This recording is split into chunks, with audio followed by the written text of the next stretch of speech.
여러분들이 3단원부터는 좀 어려워.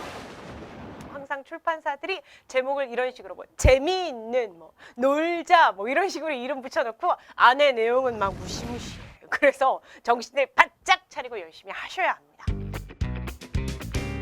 선생님과 함께 품사에 대해서부터 한번 알아보도록 합시다. 이 품사라는 단어를 한자어로 좀 찾아보면요. 품자가 이제 원래는 얘가 물건 품자예요. 우리가 이 한자를 보다 보면 뜻이 아주 다양하게 있거든요. 그 중에 얘한테 달려있는 뜻 중에 하나가 이제 갈래라는 뜻이 있어요. 그리고 이 사자는 여러분들이 또 사전을 찾아서 이렇게 클릭해 보시면 말사, 글사 이렇게 나와요. 그래가지고 기본적으로 여러분들이 품사하면 생각하셔야 되는 것이 단어의 갈래구나 이렇게 보시면 돼요. 그래서 품사의 뜻을 보면 공통된 성질을 가진 단어끼리 모아놓은 단어의 갈래라고 얘기합니다. 자, 그러면 우리가 품사를 분류하는 기준이 세 가지가 있다고 얘기해요. 이 세 가지는 외워. 외우란 말 내가 잘 안 하는데 외워. 외워! 외우란 말 잘 안 하지만 국어에도 가끔 암기가 필요할 때가 있어요. 이건 외워야 해. 그래가지고 품사를 분류하는 세 가지 우리가 형태, 기능, 의미라고 얘기합니다. 품사 분류 기준 세 가지 형태, 기능, 의미 뭐라고요? 형태, 기능, 의미 뭐라고요? 형태, 기능, 의미 뭐라고요? 한 번 더 하면 때릴 거니? 자, 형태, 기능, 의미 기억하셔야 됩니다. 아셨죠? 지겹도록 기억하세요. 아셨죠? 자, 일단 형태라는 건 뭐냐? 단어가요. 형태가 변하는지 변하지 않는지 이거에 따라서 구분을 지을 수가 있습니다. 자, 예를 들면 책이라는 단어가 있다고 칩시다. 이 책이라는 단어는 어떤 문장에서 어디에 갖다 놔서 쓰이든 책은 책이야. 이것은 책이다. 나 책 좀 줘. 책을 가져왔니? 책을 사라. 다 책이야. 문장에 따라 뭐 책을 착이라고 썼다, 촉이라고 썼다 이러지 않잖아요. 형태가 안 변해요. 그런 게 안 변하는 거야. 그런데 변하는 애들도 있어요. 어떤 애가 변할까요? 예를 들면 우리가 맨 끝에 놓이는 단어 중에 문장에 달리다라는 단어가 있죠. 자, 달리다. 내가 제일 못하는 거. 달리다. 이거요. 문장에서 활용할 때 보면 달리다, 달리고, 달리니, 달려서, 달리니까, 달림으로 이렇게 되지.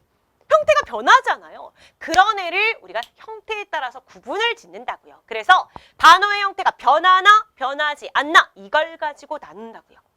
자, 그 다음 두 번째 기준은 기능이 있어요. 얘는 단어가 문장 내에서 하는 역할에 따라서 분류를 하는 겁니다. 얘가 어떤 역할을 하느냐 이거에 따라서 선생님과 기능에 따라서 5개로 나누어 살필 거예요. 체언, 용언, 수식언, 관계언, 독립언. 무슨 소리인지 모르겠죠? 천천히 할 거예요. 걱정하지 마세요. 그 다음 의미에 따라서 단어가 가지고 있는 의미에 따라서도 분류를 할 수 있습니다. 그래가지고 우리가 뭐 체언에 속하는 명사, 대명사, 수사, 관계언에 속하는 조사, 수식언에 속하는 관형사, 부사 이거 다 해야 돼. 다. 그러면 선생님과 품사의 개념과 특성 본격적으로 들어가서요. 체언에 대한 이야기부터 해볼게요. 체언은 아까 제가 불변어라 그랬죠. 얘는 형태가 안 변하는 애예요. 체언이 저게 몸체자예요. 그래서 주로 문장에서 아주 중요한 주체 역할을 하는 걸 우리가 체언이다라고 얘기합니다. 그래서 여기 속하는 애가 명사, 대명사, 수사예요. 이게 이제 의미에 따른 갈래라고요. 명사, 대명사, 수사라고요. 고유성 여부에 따라서 우리는 보통 명사와 고유 명사로 나눌 수가 있어요. 안 나온 건 적어. 적든가 유리알 노트에서 확인하든가. 자, 보통 명사는 사물에 두루두루 쓰이는 명사예요. 자, 집. 여러분이 사는 집하고 선생님이 사는 집하고 다르죠. 근데 다 집이라고 부르죠. 그쵸? 그래요. 사물에 그냥 두루두루 그렇게 생긴 건 집이라고 불러요. 그게 바로 보통 명사예요. 그러면 고유성 여부에 따라 고유명사라는 건 뭐냐? 얘는요. 특정한 사람이나 사물을 가리키는 명사가 고유명사야. 자, 우리 이순신 하면 딱 떠오르는 인물이 있죠. 내 죽음을 알리지 마. 있잖아. 그분이 이순신이야. 그분의 이름이 이순신이고 그분을 가리키는 말이니까 이순신이라고요. 마찬가지로 백두산 하면 딱 수산의 이미지가 있으시죠? 낙동강, 춘향전 이런 것들이 특정한 사람이나 사물을 가리키는 명사란 말이야. 그게 바로 고유명사야. 자, 그러면 추상성 여부에 따라 우리 교재에 나와 있는 게 요거야. 구체명사와 추상명사라고 있어. 보니까 손으로 만질 수 있으면 다 구체명사야. 자전거, 빵, 사과, 버스 다 구체명사야. 그런데 추상명사는 뭐냐면 손으로 만질 수가 없는 걸 가리킬 때. 그래서 보니까 사랑, 우정, 용기, 의리 이런 거 손으로 만질 수가 없어요. 볼 수도 없잖아요. 이런 건 우리가 추상적인 것이다 라고 얘기해서 추상명사라고 해. 자, 그 다음 자립명사와 의존명사라고 해서 자립성 여부에 따라 나눌 수도 있어. 보니까 홀로 쓰일 수 있으면 자립명사, 자전거, 빵, 할머니, 용기 이런 거 홀로 쓰일 수가 있는 거예요. 너희 집에 누가 오셨어? 할머니. 홀로 쓰일 수 있잖아, 이런 거. 이런 게 자립명사야. 그런데 홀로는 쓰일 수가 없는 명사들이 있어요. 그런 애를 우리가 의존명사라고 해. 이걸 구분해내는 게 가장 어려워. 그 다음 대명사야. 저 대자가 이제 가리킬 대자야. 대신해서 쓰인다는 거야. 그래서 다른 말을 대신해서 사람, 사물, 장소 등을 가리키는 거야. 대명사만으로는 솔직히 정확한 뜻은 알 수가 없어요. 그래서 사람을 가리키는 인칭 대명사, 사람을 대신 가리키는 1인칭 대명사, 나, 저희, 저, 우리 이런 거 영어 시간에 배워서 알잖아? 2인칭 대명사, 너, 너희, 여러분, 3인칭 대명사, 그, 그녀 이런 것들이 다 대명사다라고 얘기한단 말이야. 그 다음에 지시 대명사가 있어. 이건 사람 이외 사물이나 장소 대신해서 가리키는 거야. 그래서 사물을 가리키는 걸로 이, 그, 저, 이것, 그것, 저것, 장소 가리키는 거 여기, 저기, 거기, 이곳, 저곳, 그곳, 어디 이런 것들이 다 대명사야. 대신 가리키거든. 그 다음 세 번째는 수사야. 수사는 수량이나 순서를 나타내는 말이야.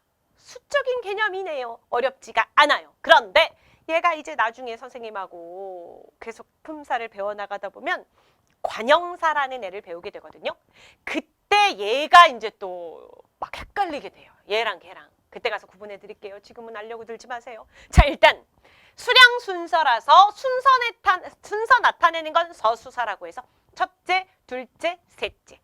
그 다음 양수사는 수량을 나타내는 거예요. 그래서 하나, 둘, 셋, 넷, 다섯 이런 것들이 바로 양수사다라고 이야기합니다. 품사라는 건 단어를 문법적 성질이 공통된 것끼리 분류해 놓은 단어의 갈래다라고 기억을 하시고요. 두 번째 핵심으로 얘기했던 건 우리 친구들은 품사 분류 기준 3가지 잊지 말라고요. 그래서 요 기준에 해당하는 게 형태와 기능과 의미라는 거. 형태, 기능, 의미 기억하시라고요. 형태에 따라 우리는 변하는 말인 가변어, 변하지 않는 말 불변어, 그리고 기능에 따라 용언, 체언, 수식언, 관계언, 독립언이라는 게 있는데 오늘 배운 체언만 기억해줘. 의미에 따라는 또 자세히 있는데 체언 속에 명사, 대명사, 수사가 있다는 것만 기억해줘. 알았지? 그 다음 세 번째 이어갑니다. 여기는 체언이 가진 특성인데요. 문장에서 쓰일 때 얘는 형태가 안 변해요. 그리고 주체의 역할을 한다라고 얘기했어요. 몸체라고 할 수 있고요. 그 다음 조사와 결합하거나 홀로 쓸 수 있습니다. 그게 바로 체언이다라고 알아두시면 돼요. 아셨죠? 자, 오늘 여기까지 선생님하고 배웠습니다. 품사 이렇게 천천히 나갈 거예요. 어려운 내용이니까. 그래서 여러분들이 잘 이해할 수 있도록 선생님이 계속 도울 거니까요. 너무 걱정하지 마시고요. 그러면 우리는 다음 시간에 76페이지부터 이어갈 테니까요. 오늘 배운 것만 복습 꼼꼼히 해서 넘어오세요. 다음 시간에 만나요.